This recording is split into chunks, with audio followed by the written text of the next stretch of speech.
Salutations, boys and girls, ladies and gentlemen. Oh my goodness, ladies and gentlemen.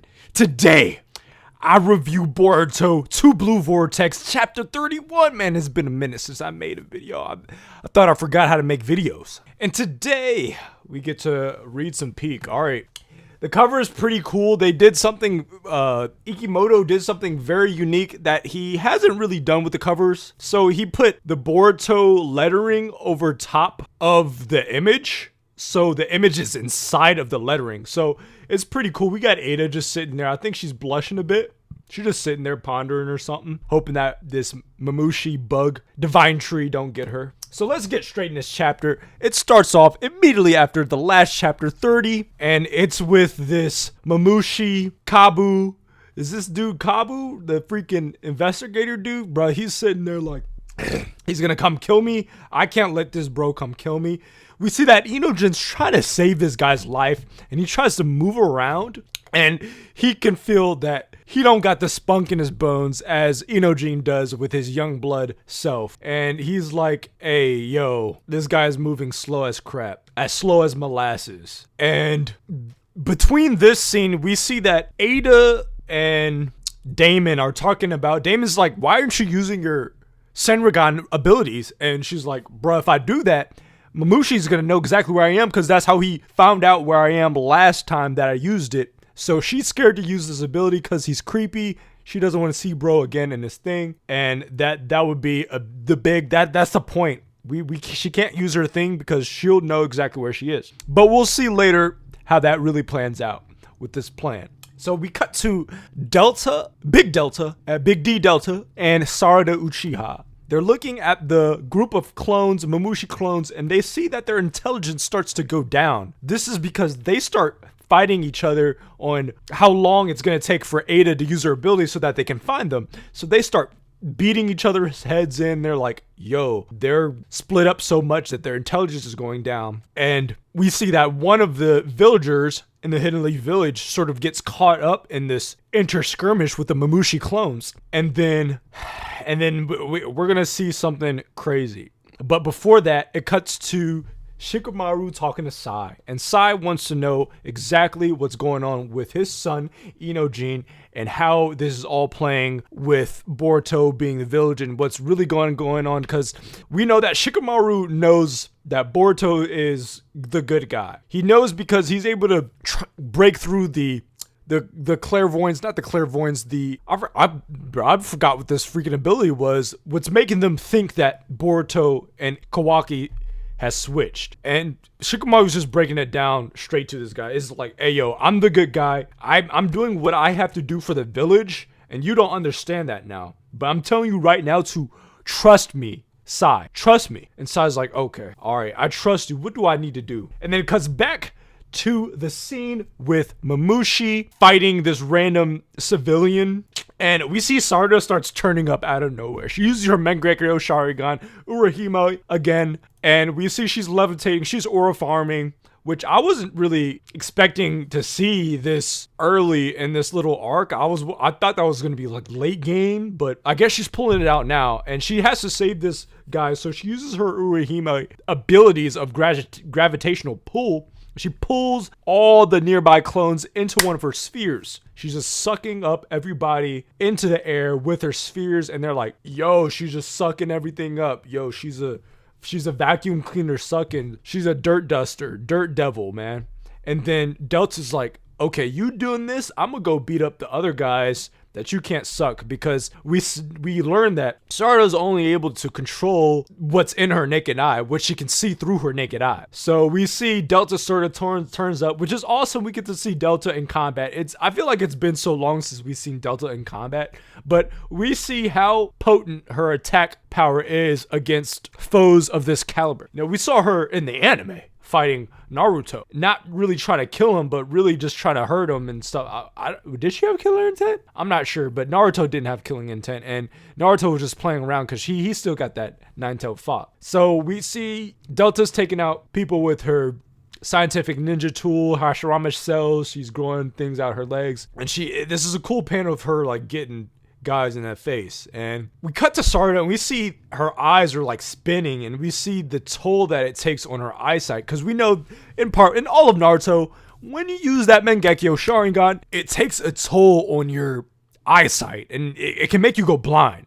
So we see that after she uses her suction's gravitational pull ability and destroys these Mamushi clones seemingly effortlessly, we see that she's looking at Delta in this really cool panel where we see from her perspective she can barely see Delta because her eyes are going that bad. And then we cut to Lord Kobu as Inojin fighting the Mamushi clones because he ticked them off in the last chapter, and we see that he's trying to help them.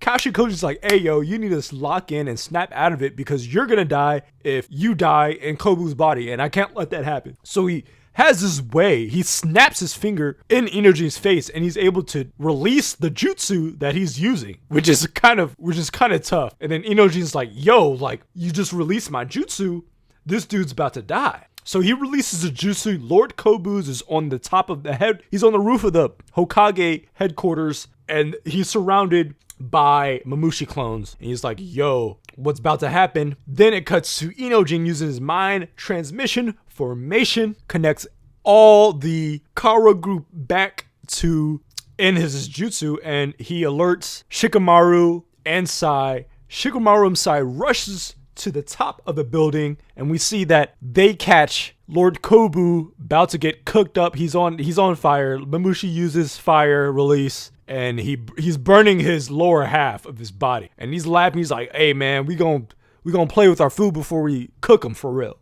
And then Boruto comes to save the day. My predictions from last chapter was a lot more darker. I really thought this was gonna take a darker turn, but this is, I guess, a kid's manga, and they weren't gonna let this happen for real. I was predicting that Sai was gonna try to save Inojin inside of the body because he knows his son's in a thing, and if something happens to his son, he's not gonna be right. And so I thought he was gonna sacrifice himself to save his son. I guess that was a bit too dark. Boruto comes to save the day, as I probably figured if it wasn't Sai, and he saves him. He cuts down all the Mamushi clones with ease. He sucks up the fire release jutsu that was put on him with his karma mark, and Lord Kobu sees that Boruto, he's on the right side, but he doesn't know why. But then Lord Kobu tells the Shikamaru, who is on the roof, he's like, hey yo, just because this happened, I will do what's necessary for the village, but he understands the scale of the threat now. So it's like, all right, I'll let you go for this at once. So I feel like this is not going to be the last time that we see Lord Kobu in this capacity, because if not, then what was this point of this thing? Just to like sort of edge Shikamaru in this arc? But man, and we see the funniest one. There's a lot. There's been a few funnies in this sort of chapter, in this run of Two Blue Vortex, but it's been a lot more serious tone, and the humor you had to look for humor, but there's been a couple parts in Two Blue Vortex where they actually give you humor, and this is one of the scenes that you see it. So Boruto saves him, and Kashin Kojin as a frog, he's talking to Boruto, and Boruto's like, was this pure coincidence, or did you know that I was gonna save Kobu? And then Kashin Kojin's sitting there like, man, like, you might not consider this an answer, but in my personal opinion, that man needs to die. And you see Boruto sort of roll his eyes because he's not going for any of that crap. And that was a moment in the chapter where that actually kind of gave me a little chuckle. I thought that was funny. And now Shikamaru's back to broadcasting to the Kara Black Ops group, and he's telling them that, hey yo, people, they've expended a lot of clones. It might be time to switch to the next phase. And they're like, all right, what's the phase? And Shikamaru's like, okay, everyone lead the Mamushi clones to Mamushi's target that they've been protecting this whole time. And so Damon points that out. He's like, oh man, you're trying to lead them all here so we can take them all out in one fell swoop? You should have done that in the first place. I don't know, maybe Shikamaru should have done that in the first place. I don't know. It depends how this plan really plans out. And that's the end of the chapter. Now that the chapter has been completed, what do I think about the chapter in general? Overall, as sort of a verdict of this chapter, 1 out of 10 verdict, I thought that this chapter was gonna hit a lot harder and be a bit darker, but they kind of played it safe in this chapter, which was a bit disappointing. But what happened in this chapter was sort of like okay. I mean, we saw Sarada use her Mangekyo Sharingan again, which we've seen, which was cool for her to see that she uses it again. It doesn't seem that she had any more proficiency with this jutsu. She just uses it, and we see that it's taking a toll on her eyesight. We were able to see Delta fight more. We were able to see how Inojin was dealing with this mind transfer jutsu. I wasn't expecting for Kashin Kojin to have this kill switch for the jutsu. I guess he sort of foresaw this and was able to just snap him out of it. I don't know if that was some type of seal release. You know, Kashin Kojin, Jiraiya likes his seals. So maybe, he had some type of seal release jutsu for the mind technique that he was able to snap bro out of it. But I thought it was going to be a lot more dire situation of him trying to deal with his internal morals on what he should do versus what is told for him to do. And we see that he was willing to do what he thought was right, but Kashin Kojin has a lot more control over the situation that I thought he didn't have in the past chapter. So we were just able to cut it off real quick. Boruto comes, saves the day. No one really dies, or no one's really fatally injured. Sai is able to get the information from Shikamaru on why his son was used in this type of treasonous way, which was, I guess, fine to see. We've seen throughout this whole chapter throughout this whole run that everyone who's just told by this is just like, all right. I don't think we've had anybody in this Black Ops organization kind of get caught and be like, hey, yo, don't tell anybody. Like, if this jutsu was supposed to be so powerful, why everyone is just like, okay, I'm riding for you. Maybe it's because of the love that Naruto sort of cultivated. And so everyone, it just believes each other and everyone's so tight with that will of fire. Or just, that's just something to think about. And then we see the progression of the phases with the plan. We see that all plans are being extinguished here. And it's seemingly going to the last phase of the plan. And I think that's all pretty interesting. But I think this was a fine chapter. Maybe like a 5 average chapter. There were fights, but the fights weren't crazy. It was just them fighting the clones, and we know that the clones are capable of beating up low-tier grovelers, but there were no real like versus battles. So it was sort of, there was cool fight scenes, okay, but it was kind of just like, and sort of the dialogue in this chapter was sort of not very informative, but it just kind of resolved everything in a way that I wasn't expecting for it to go. So it's just average. I'll say it's a 5 out of 10 chapter. I mean, it's a fine chapter. It's not bad. And so this last section is just me thinking about what I just read, what I think is going to happen. I was wrong last month about what would happen in this chapter. I'll probably be last this next month, but let's think of what is going on now. So we have Shikamaru's plan, the Black Ops Konoha plan, and we're leading Ada or Mamushi to Ada, which I guess he was waiting for them to be this stupid. So maybe this wouldn't have worked at first because Mamushi would have had the intelligence to know that it may be a trap. But all the Mamushi clones have split up so much to the point where their intelligence is low enough, I guess, for this phase of the plan. So what type of result is this plan gonna have? I honestly have no idea. All the big predictions kind of got answered in this chapter in a very, I guess, underwhelming way based off the stakes and the volume of what I thought was going to happen. But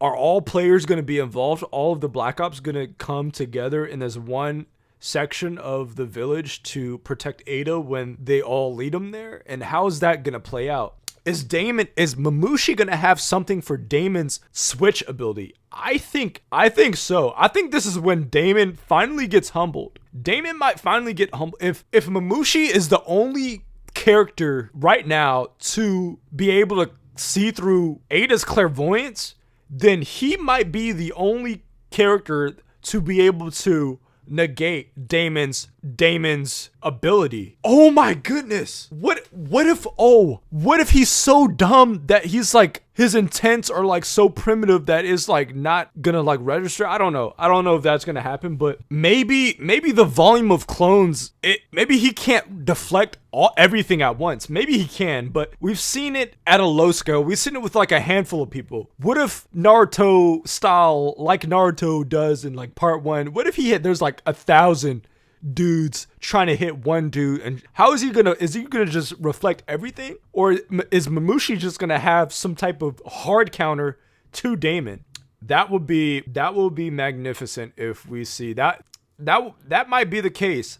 Damon might get hard countered by Mamushi next chapter or the chapter after that, if they just get straight to the fight, which I'm assuming they are going to, because Two Blue Vortex has all been back to back. Like if they animate this and if they have fillers, which I kind of hope they have fillers, I kind of like the fillers in Boruto, but if they have some fillers, hey man, I don't know. It's been back to back in Two Blue Vortex. Things have been happening back to back. If we get some filler arcs kind of filling in what's happened between this thing, man, that's my prediction. Damon might get hard countered. If no one died yet, shoot, I don't know who's gonna die now. Maybe somebody in Team 10. Maybe Delta. If Delta dies, I don't think many people are gonna care.